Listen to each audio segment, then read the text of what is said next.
Hello and welcome to the Bee Shifter Podcast. John Vance here. I am not in Phoenix, as we will go to the clip coming up from Phoenix. We recorded a few months back, but we did this in commemoration of the Boss Power module that is now available at bshifter.com to all Blue Card users in the Silverback Leadership Series. So this is part 2. We started the conversation last week, and just for time's sake and to kind of split it up, we have part 2 coming up with Terry and Nick. So stay tuned for that. Last week we were in Kansas City. We had a spectacular time there visiting with so many bee shifters, also distributing the brand new Fire Command 3 textbook. A lot of folks came by and picked that up, and also they continue to order that at bshifter.com. You can get yours there. And I didn't mention, because Nick mentioned it last week in his article, I'm here on the shores of beautiful Lake Minnetonka. Got the little red sailboat there behind me. I think you can see that, my favorite sailboat in the world, and enjoying a little bit of summer that we have left. We have a very busy fall at Blue Card and Bee Shifter. We will be on the road. I know personally I'll be going to Kalispell, Montana, Cincinnati, Ohio, Honolulu, Hawaii, and then back to Phoenix for a string of classes. Hope to see some of you there if you're interested in getting into any of those classes. I know there's a few seats open on the road and a few seats open in Phoenix. You can go to bshifter.com, go to our events page, and you can see what's coming up there. You hear in the background there, the town that I live in, here on the shores of Lake Minnetonka, still has a fire siren. It doesn't go off for fires, though, and it goes off at noon, 6 and 9, lunchtime, dinner time, and curfew. Nothing like small town Minnesota. Anyway, please go to bshifter.com and check all of that out.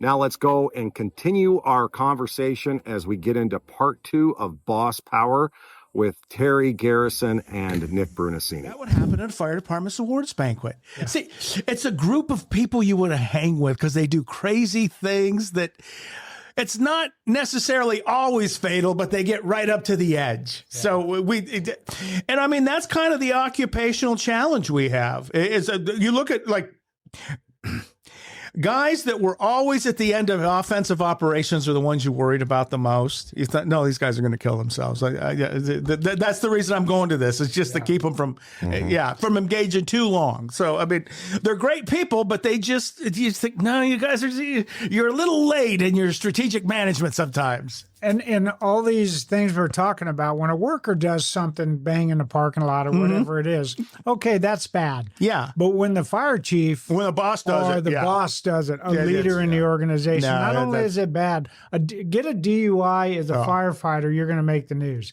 Get a DUI as a fire chief, and you're going to make the national news and lose your job, right? Yeah. And what if you're the retired fire chief and you get caught up in a human trafficking operation? I wasn't there.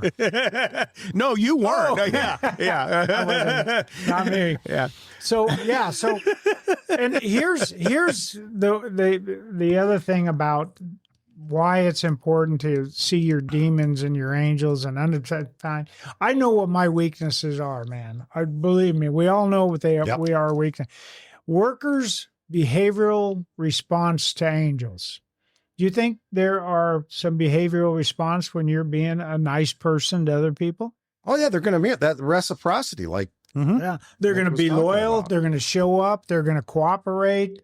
They're going to act empowered when you allow them to do that. They're going to be happy and nice workers. And then there's a whole list of things about here's where I get a kick out of demon-focused leaders because they think they have the organizational power. In reality, there's many more firefighters, many more workers than there are leaders.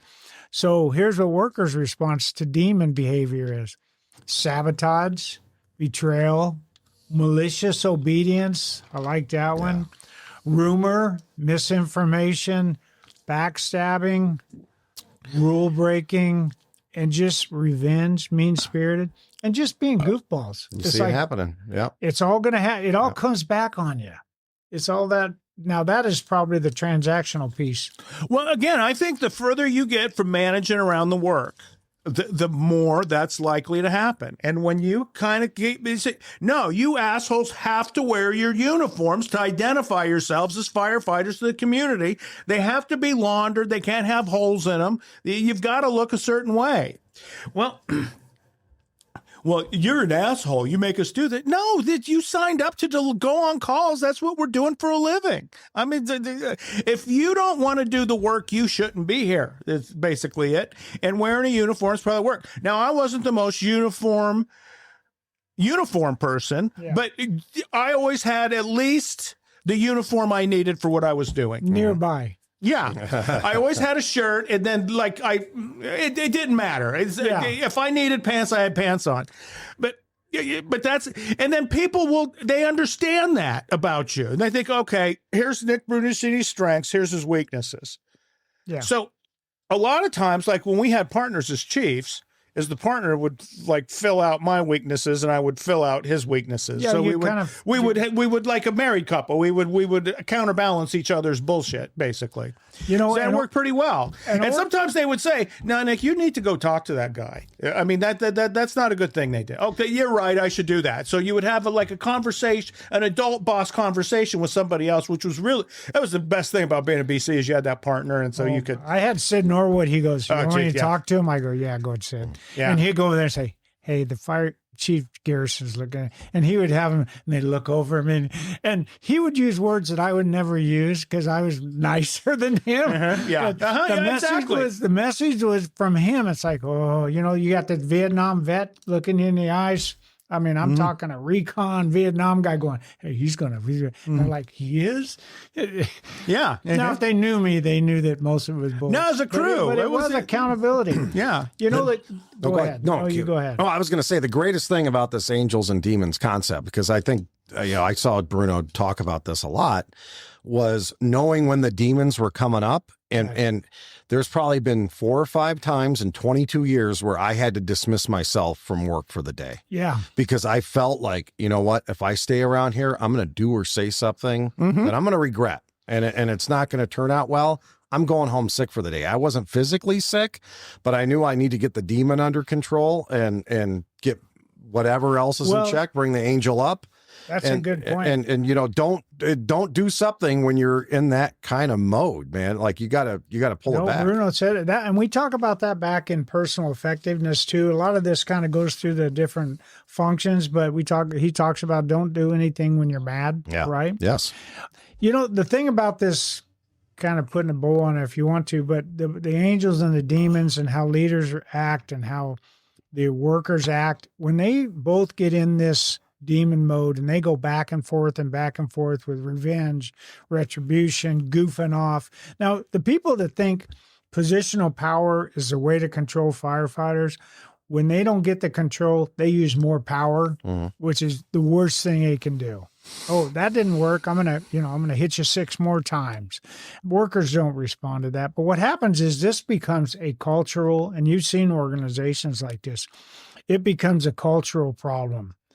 And sometimes that becomes the entire personality of that fire department, where don't go. And you would hear guys nowadays, these young, smart people that want to be firefighters, like, I don't want to work in that city over there because they got this thing going on over there with their fire chief and their union or their firefighters. And it's all that angels and demons become so out of alignment, misaligned, that it becomes cultural, and then you got yourself a big problem. The beatings will continue until morale improves. Absolutely. Well, and I think as a boss, when you use the work as your filter for being the boss, then that saves you from a lot of the pitfalls that you're talking about. And so when you go in to deal with a group of people, whatever it is, whatever brought you there, is the closer you can connect that to that, whatever the issue is, this is screwing up your ability to deliver service, to go on calls. Yeah. Then I think that becomes something that the workers are like, well, yeah, that's the only reason all of us are here is to do this job that we do. Right. And so, yeah, I need to improve that, because it's not what you're saying. It's just right that I'm not doing a set of things I need to be doing to be able to do what I'm getting paid to do, basically. So, and that would alleviate it from the people that would come in and say, oh, I don't like the way you mop that floor, or you're not doing this, some pet peeve nonsense thing that they weren't, whatever it was. So I really do think the work is, and you guys said it a couple times during this thing, is it's so simple, people just disregard it. Like, no, I'm a highfalutin management guy, and I've read 87 books on this, and I can tell you why, and I can tell you this, and I can tell you about just causes. And I'm a Six Sigma black belt. Yeah, and it all, the Navy SEAL approach and all of this and blah, blah, blah. And so I'm at a higher level of being a manager. You're like, no, you suck as somebody that manages the work. So this is what we're doing. And bosses should remember that the workers are in charge of the informal power. And the organizational power is important. Celebrityism is the workers. Yeah. The workers will control where, if you listen to them, the other day somebody said something to me. They sent me a picture and said, hey, here's a picture of a party, and it's somebody blowing a cake out. And I thought, well, that's kind of nice. And that was more informative than inclusive. I like cake. And I think if a leader would include people in some of the conversations on the front end, and not everybody, I get it, there's giant organizations, but build some sort of communication system as you're starting to change things that impact the workers. You should always include the people doing the work somehow, whether you got a union representative or whether you I'm going to get 2 engineers, 2 firefighters, 2 fire captains, 2 ladder guys, whatever that is. And I'm going to get a committee, and everybody hates the word committee. So I would say work group, because that's sexy, baby. Yeah. I'm going to get a work group, and we're going to talk about how we're going to look at this area and see if we can improve it or whatever. But fire chiefs that are more about making decisions and informing and not being inclusive have a lot of problems with some of these issues.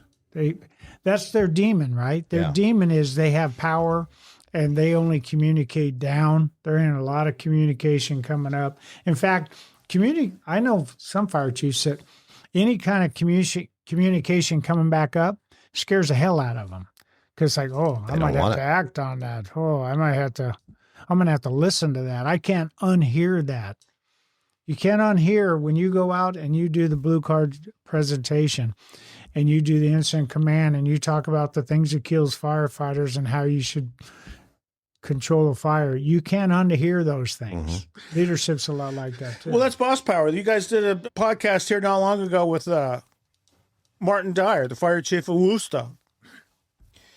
That was it. I mean, he fired chiefs on the work we do. And so they had an ongoing safety Love issue. that guy. And he thought, no, I have to fix this. And he found a solution and stuck with it and has since figured out that solution not only fixed the problem, but it improved the quality of the work they were doing because they were able to manage it in real time. And then I think now, like, it sounds to me like the workforce is buying in more because they're seeing the results of that, of like, wow, we're not killing one another. And this is actually going a little smoother than it was in the past when we were just rolling our eyes back and getting it. So, I mean, and that's really kind of what I looked at, like during my career. I thought, when we do it this way, this thing goes out a lot faster. Yeah. It just, it's smoother. There's less stress and confusion with it. So, I mean, that's kind of the reason we do the work, is to eliminate the chaos. You talk about boss power, you talk about the incident scene and the incident commander. Nobody argues with, or hopefully nobody argues with the boss being in charge at the incident scene. And they make their decisions not based on ego or based on revenge or based on popularity. They make decisions based on the work. If we could just kind of carry that forward through the organization, I think we'd be more effective. Well, they don't end up taking the wrong action that ends up hurting somebody. Where there's, when you look at the gain, there is none. So they take all these risks with no corresponding gain. And then they have wretched outcomes that are basically evaluated and judged by other groups of people. And you're starting to see like juries come back and say, no, you don't protect the workforce in any kind of way that we think is reasonable. And that's going to cost you $30 million today. Yeah. And it didn't take us 2 hours to deliberate and figure that out. This isn't complicated. I mean, that's a pretty, first of all, you killed somebody. So that's bad. Well, that's, what was the comment the smart guy said? We're a service full of traditionalists and not many futurists. Yes. Yeah. So we keep embracing the past and not the future. And the past wasn't always the, yeah. 3/4 pull-up boots. That's it. Yeah, wow. Man. And we're going to do 20 years of smoking with every fire we do. Yeah. So, and if you wear that mask, son, you're a pussy. Yeah. And we had guys telling us that, and you're like, if I didn't wear this mask, I'd be dead right now. And so you don't wear a mask. And I was having conversations with people from like way back east, and I'm like, how good a firefighter can you be if like, we will wear the gear and we'll live through it, and it would kill you, but because you're not wearing the gear. Well, I have some examples of people who made it to 57 though too, and because they didn't wear their gear and they, routinely went inside without breathing air. What do you mean made it to 50? Like that was the end of their life? Yeah, the end of their life. They made it to 57 and not 58. Yeah, they didn't see 58. You know, Vance, what SCBA did for me?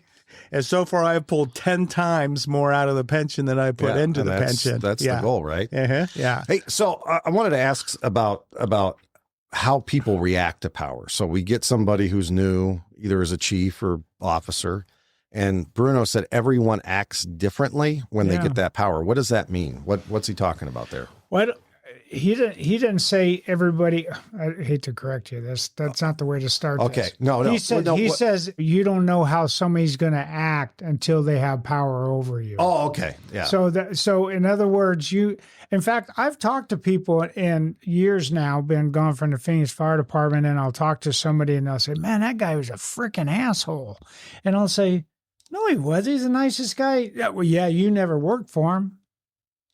Right? And what do you mean? Oh, man, working under that guy, he's a mean-spirited guy. He's got to have his own plate. He's got to have his own chair. I said, he seemed like a nice guy to me. Yeah, because you were his boss. Yeah. You didn't see what we saw. They kiss up and kick down. Yeah, so that's kind of what he said is you don't know how somebody's going to act until they have power over you, and you don't know how somebody's going to act when they're in a position of power. That's the first part. Like fire chiefs, they got power over everybody, right? But what are they really focusing on, and how are they acting in that power position overall? Like every fire chief has a demeanor, right? Somebody called me once, they go, "You're a firefighter's fire chief." They said that about me in Oceanside. Yeah. And man, I went home and I cried to my wife. I said, "Hey, call me this." It was the nicest thing anybody. She goes, "What the hell? You're a grown man." I said, "They said I was a firefighter." Well, that's what you want to be. So don't get me wrong. I'm sure there's other people who said other things about me too. So yeah, all do. You have ex-wives, right? So I don't know. I think that's what he meant. Is you don't really. Somebody has a certain persona, and that's the greatest thing about. See, it's like being a player's coach. As a player's coach, I coach football, so it's the players. Or the football players, so we're going to do it around. That's what being a firefighter's fire chief is. Yeah, and you could be a great firefighter, but when you move up into that leadership position, you could be a horrible fire chief, or you could just be not effective, right? Like you could, like Michael Singletary, good dude, Chicago Bears. I'm talking about Chicago the Bears, middle linebacker. BDI linebacker, best player, man. I mean, like one of the best in the history. He went off and became a head coach, and in a year or so later, they're like, "No, he's not a great head coach. He's a great guy. He's a great team guy. He can get them motivated, but he's not a great coach for the team." Like Phoenix Suns head coach is getting a lot of flowers this year because they outperformed where they were supposed to, and he doesn't look anything like a basketball coach. Oh yeah, he's a short white guy, and you're like, and so what? But he's a player's coach. He took this group of people that they said you're not going to do well, and they did well. Because he focuses on winning basketball games. which is their work. Yeah, right? Which exactly. is their job. Yeah. So I think that's it. There's a lot of cosplay going on today, right? And I've seen it throughout my career where you would get somebody who wasn't from the fire side. Let's say they were from an ambulance side. Gotcha. And they end up in the fire department food chain, and they end up like in their boss work. They did the work over here, and then they get promoted, and now they're in charge of fire stations. But their whole past is built on delivering EMS in the other. Some of those people do really well because they think, well, I never did this, so I'm going to talk to the training guy and see what kind of training we need and yada, yada, yada, yada. And on the EMS side, this is the way we maintained our competence. And then there's others where they go batshit crazy, where they like, oh, I'm a cowboy now, and I get to buy the boots and do the whole thing, and I get to be a real man and tell people how it's going to be because I'm the boss of all these firefighters. And I don't think, first of all, those people a lot of those people don't have an expert knowledge of the work we do. That's the problem. They've never done it. They've never been hot. They've never cooked an ear. They've never done any of that, but they act like they have. So I don't know, kind of like if I was the governor of a state and now I'm in charge of all of the Homeland Defense. But I just need to buy a vest and a cap and ride on a horse, and then I'm a cop. And you're because, like, Nick, they don't act like they are. They overreact like they are. Exactly. That's what happens. I know a fire chief. They should have a bag that we put candy in and then send them home with their parents when they're done. They shouldn't be. They break things. You don't see a lot of fire chiefs coming from the fire prevention side. No, fire prevention is incredibly important. In the fire service. Yeah. God bless. As far as life safety goes, it's at the top. But they don't make good fire chief leaders because why? They don't focus on the work. No, in fact, some of them understand the work. They almost disregard it because manual fire suppression is a failure of the fire protection systems. So it's like what happens when everything else breaks. Is now we have a fire. So we need to find better solutions that eliminates the fire. Well, that's where they live. So you think, okay, but we live in a world where everything's broken, and that's what we respond to. So there's got to be kind of you understand how the current's going in the thing, so you can figure out which way to put the boat. Focus on the work. Yeah, it's what it is. But see, there's a lot of great fire prevention people that could come in, and if they do what you said, listen to firefighters and include them, not inform them of what they're going to do. But we used to get fire protection engineers in the command van, and one night, and the two of us were in the command van one night. You and I? Yeah, you're doing your thing, and I was doing senior advisor stuff over in the back, and so you're taking care out of the front, and then the fire protection engineer sitting at a computer pulling up pre-plans. I think he's got pre-plans of the building we're in. And he says, oh, Jesus Christ, there's 1,500 pounds of nitroglycerin in there. And I'm like, this is a building full of recycled electronics. Where the f are we getting the nitroglycerin? And he says, oh, it's a building like 5 blocks up. And so I sat down and I said, why are you telling me what the inventory of buildings in the next zip code are? Well, it's just interesting. I'd like to know. I said, I'd like you to get up and leave. Okay, we're done. Yeah, thank you for informing us of that building. Now you can go. After you clean your pants. No, and he well, you can't tell me. I said, get out. You're out of the command van. You lost your privileges. Goodbye. That's You lost your LA privileges. Yeah, but anyway, that was. We recovered later on from it. And then he kind of understood, I think. Or he didn't. It doesn't matter. He came to a new understanding. Yeah. That's why this leadership program is so effective, I think, because you focus on the work and then you use all your personal skills. Experience. To right? Mm-hmm. Yeah. To relate to people. It's all about relationships. All your experiences becomes the foundation that you use to do effective management then. So it's that's the importance of the work. You can't overstate it. That's why they love us. I mean, that's do anything for us because we do anything for them. Well, mostly anything. Yeah. But we do a lot of things for them. We do. Yeah. No, seriously. I mean, the most tremendous things I've ever heard is this shit firefighters did for people that were having a bad day. Like Station 18 adopting children for like a shift. Right. I mean, you can't.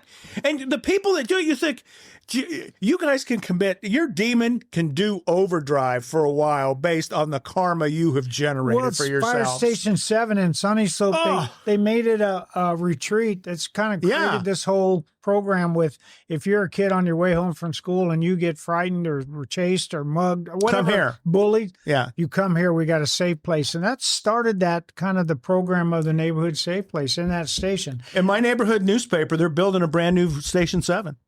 Really? $20 million, I think. 2 stories, 4 bays. Yeah. Several years ago, they had to put up a bulletproof wall in front of the station because the firefighters sitting there watching TV, it was unsafe for them. So we need to 4 feet out, let's build a wall. And they would allow kids to come into that station. So Terry, they used to blow our windows out all the time. They never built us a wall. They just said, at nighttime, kind of stay away from this area. There's a family that, and this happened 25 years ago, and I'm still in touch with this family.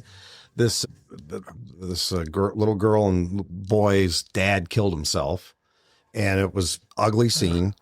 And we took and the kids were home. Yeah, so we took the and it wasn't far from the firehouse, so we had the video games and everything. We took them back to the fire station until their grandparents could get there, and tried to distract them with. And to this day, that grandmother and the daughter keep in touch because it's like that was the kindness at a moment where they needed it, and also those kids needed distracted because I think the girl was like 7 years old at the time. But people will never forget that. No, like, man, if you do the right thing, do the nice thing, they'll never forget it. Local government is the best thing. Like you have a group of emergency responders that go out and take care of your people. That's the tallest you could ask from a society right there is that we take care of one another. Period. And I hate to go there, but if you have a injured firefighter on the scene of an incident or a line of duty death, and you don't understand the work, and you're going to go describe a little bit what happened to the family when you knock on that door.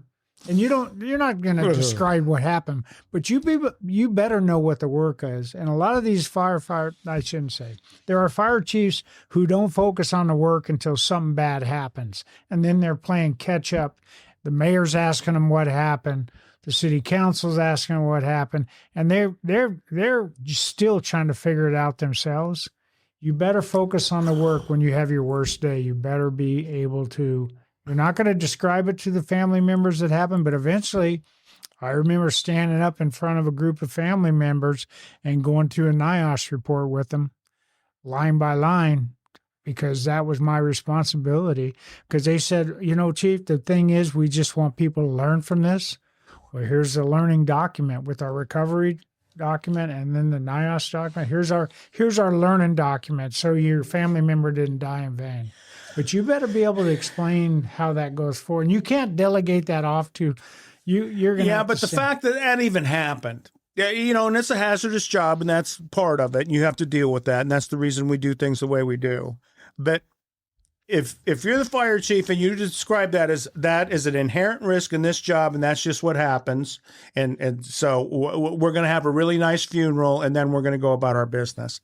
See, that's vacant, abandoned leadership right there. Yeah, they're like, what I'm saying is there's no way for me to figure out how to keep you guys safe all the time, so you're on your own. Well, and they have 2 other family members on the job. It's like, what do you mean? No, you got to have. Cause and effect, right? Exactly. I go back to Martin Dyer. It's like, no, we're going to stop doing this. There's a smarter, better way to do this. We're not... Massar, the guy from FDNY that like 30 years ago started writing about line of duty deaths and FDNY and how they start. He hasn't stopped. That guy's still writing and producing things. Every time a firefighter died, there was not a rescue made.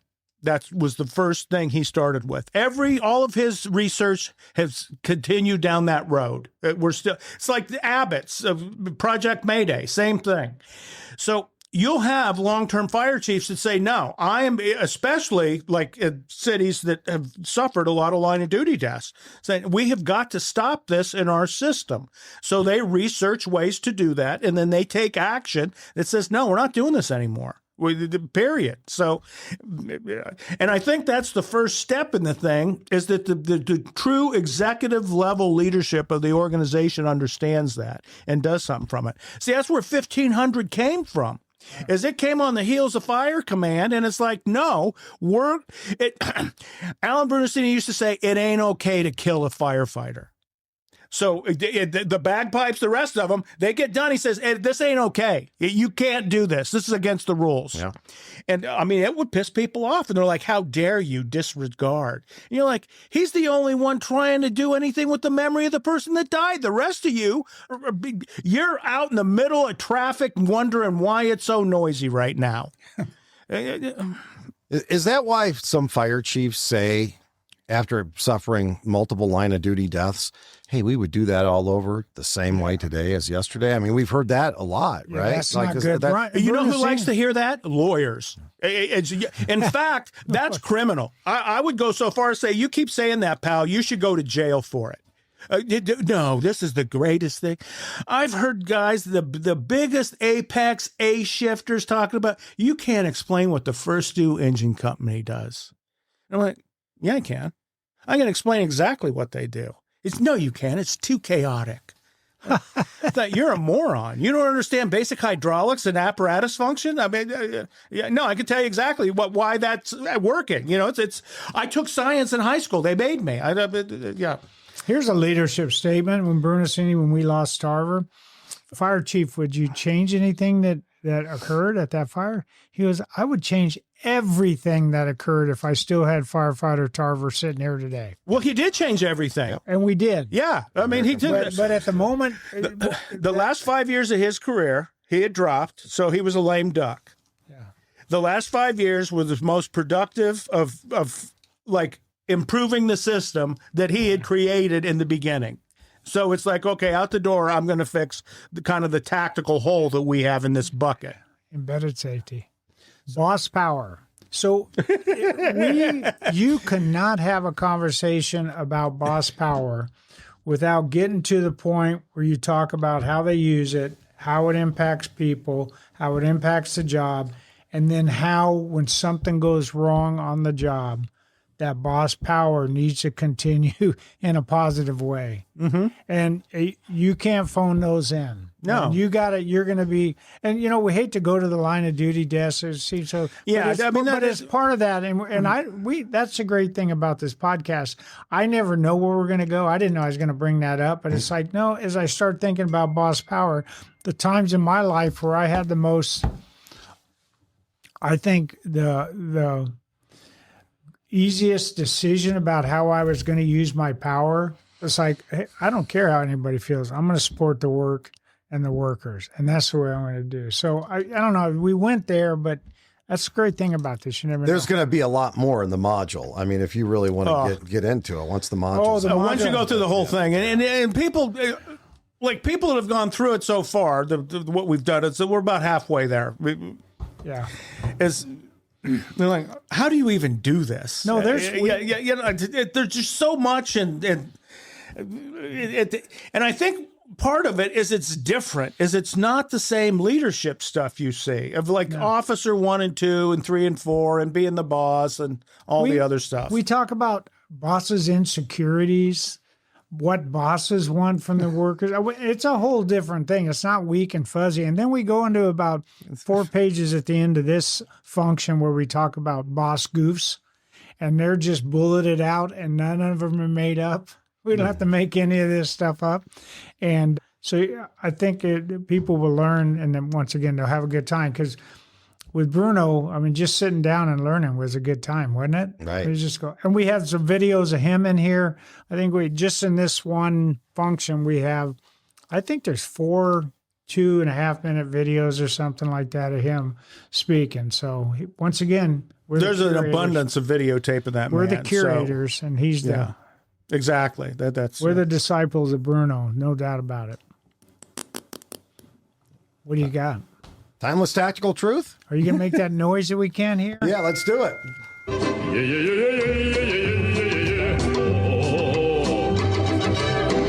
I could give you headphones, but No, it it would be reverb, baby. Yeah. We'd reverb. Too much reverb. All right, timeless tactical truth from Alan Brunacini. And today's is take the process seriously, not yourself. How many times did he talk about process? Yeah, that was the whole thing. My wife- Everything had a process. And I told you many times that there was some point where I was a new battalion chief and I said to somebody, why does he keep saying process about everything? It's driving me crazy. I love the old guy, but he keeps saying process. And then I figured it out. And now at home, I use it all the time. I use it the other day. I changed out a sump pump for a fountain in my mother-in-law's house, and I actually had a process of how I was going to go through that. It's like everything has a process, right? If I would have not turned off the power, Nick, before I removed the pump in the water, You would have been electrocuted. part of the process. Yeah, dude. yeah, As the exactly. processes is they're very important. Isn't it a boss goof to take yourself too seriously, too? Well, that's it Yeah. too, right? Uh-huh. So read that again because I love it. I like your voice too. It's Thank you. Take the process seriously, not yourself. oh yeah. See, and that's the ego. That's the whole ego thing. The more you can, like, somehow surround your ego and like kill it, I think the happier you're going to be. I think our egos are, that's the most human thing about us. It's a selfish child at once. So I think a lot of life is just learning how to moderate your ego, the angel and the demon thing, and just figure out this is, yeah. I would ask you guys. So if you don't want to take, and I don't know the answer, I want to hear you guys' answer to that. So we're talking about taking yourself serious. What's the difference? What's the opposite of serious? Lighthearted. Lighthearted. So it changes to a more of a positive, right? So Not even lighthearted. It's serious. It would be you ignore. It would almost be abandoned. It's nothing. Nothing. I take this serious, and I don't even consider this over here. That'd be mine. Because Lighthearted would kind of like be in the middle. Yeah, I guess so. That would be a neutral. Yeah. Yeah, I'm neutral in it. It doesn't pull on me magnetically either way. I can go see that because I've controlled my ego in the thing, so I can. Yeah, But you know, people that take themselves serious in any walk of life, they have a lot of problems. There are people that walk through life with a really, either that or they have an occupation that lends to that, like they're doctors or morticians. Like I'm a senator. No, I think they have parties. But Morticians. Yeah, morticians. I've seen 6 Feet Under. Yeah. I know what happens. I saw the other one, the real one in L.A. Oh, Those yeah, people, yeah. they were scoundrels. They got a lot of gold. Yeah, they did. Exactly. They used some German World War II. But I always think of that. It's like when I read that, it's like, you know, what does it mean to be serious? And then what does it mean to be not so serious? I think just being a B shifter, you're probably not. Yeah, you're But already. We're not saying you're already at a deficit. because people are going to read that or hear that and they're going to go, "Oh, you want a leader who's a goofball?" No, that's not what we're saying. We're not saying that. No, We said don't take yourself too serious. Now there's serious issues, and Bruno said it one time to me. He said, "Hey, Chief, it's not your fault, but it's your problem to deal with it." You know, and I'm thinking, well, I'm get caught up in my own emotions. What am I going to do? How do I feel about this? Like, dude, it basically what he was telling me is not about you.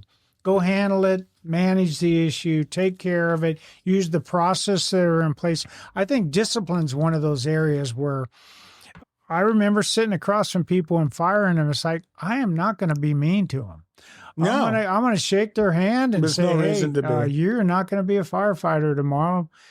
What you did, we can't allow you to stay, but good luck to you, whatever you do next. But you don't got to be mean-spirited. You don't got to be so serious.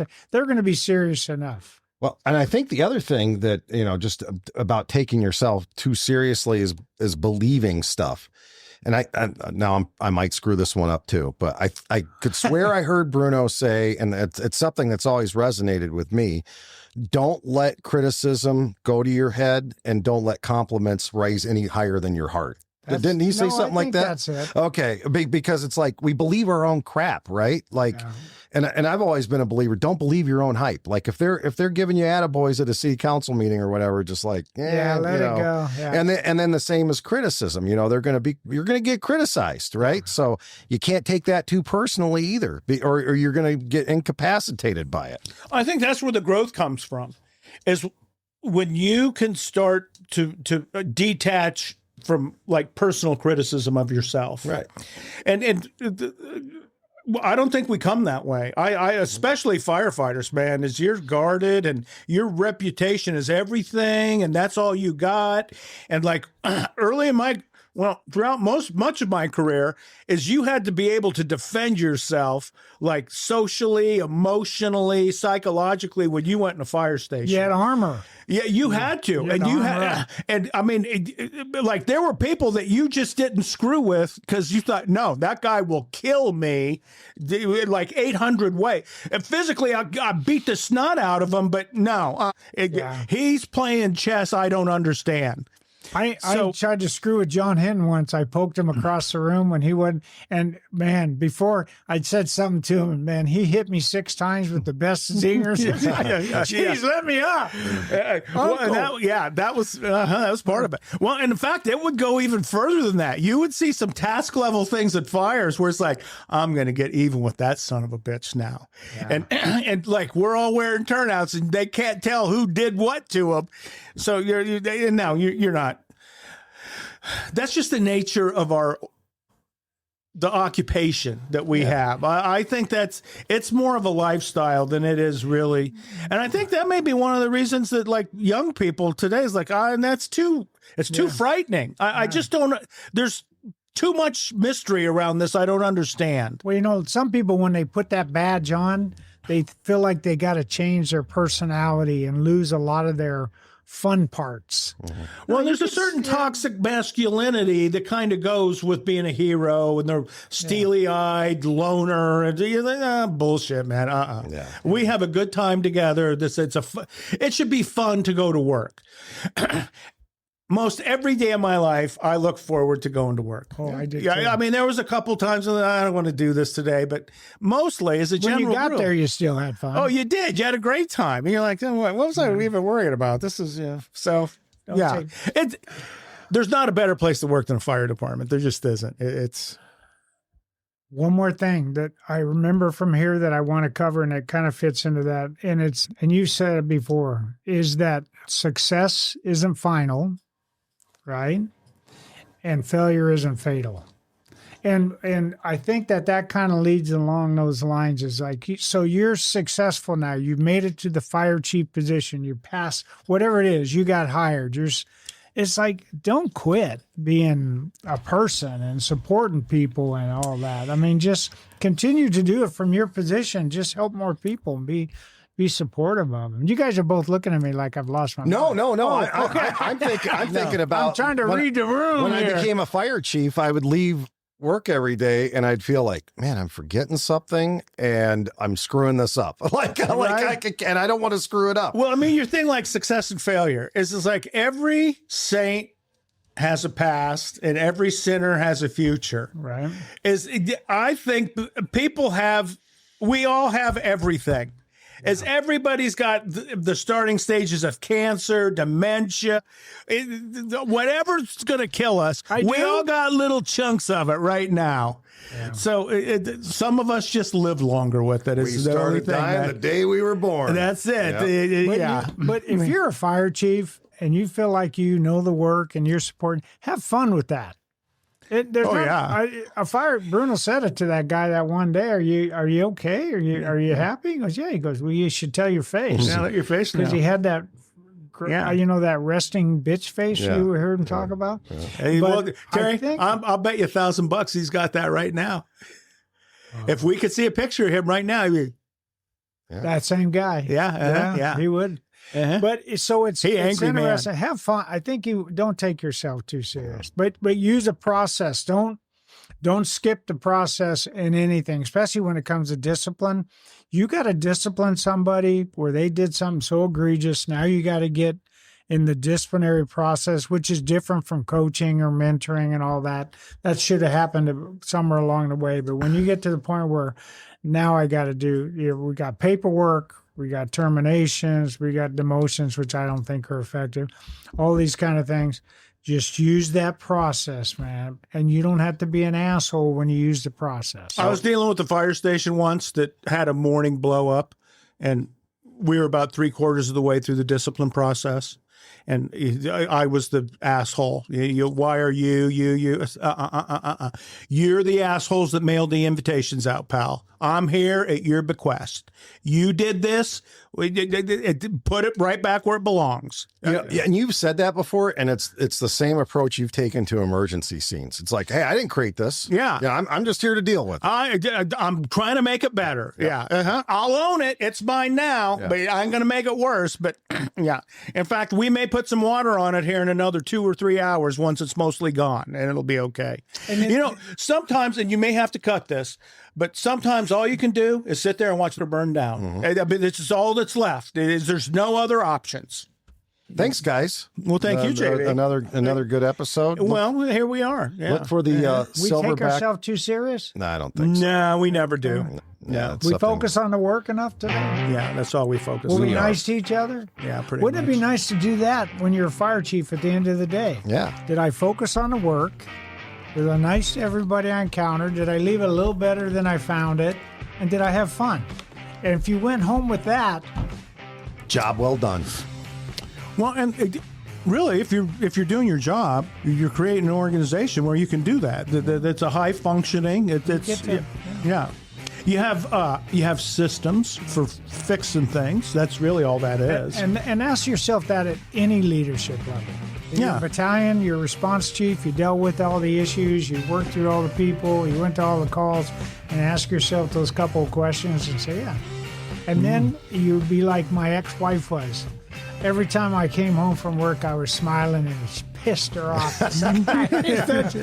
Which is why she's my ex-wife. Yeah, I mean, she just didn't get it. It's like, you like your work more than me. That's because she had a demon that was always chewing on her ear. Yeah, that's right. Yeah. What did Bruno Cini say? You got to leave it with this. Engine 1. Love an Engine 1. Oh. But leave it with this one. This is beautiful. In case people haven't. My dad had just finished his fire truck, and my mom wanted to know, how much did that cost? He said, I have no idea. Because he did. He threw all the receipts away. He wasn't going to let her know how much it was. And so she says, well, blah, blah, blah. They go back and forth a little bit. She says, well, Alan, I think you love Engine 1 more than you love me. And he looked right at her. He says, Rita, you know that's completely not true. And he says, and I know what is true. And she says, what's that? He says, I will always love you more than Ladder was. Oh, now, I love it. That wasn't an angel saying that on his shoulder. That was the Mr. Yeah. He was one of those guys that you did not want to get in that conversation with. I thought, I do not want, no, you're right, I'm wrong, I'm going to go now, old man. And with that, we'll take off too. Thanks for listening to the V-Shifter.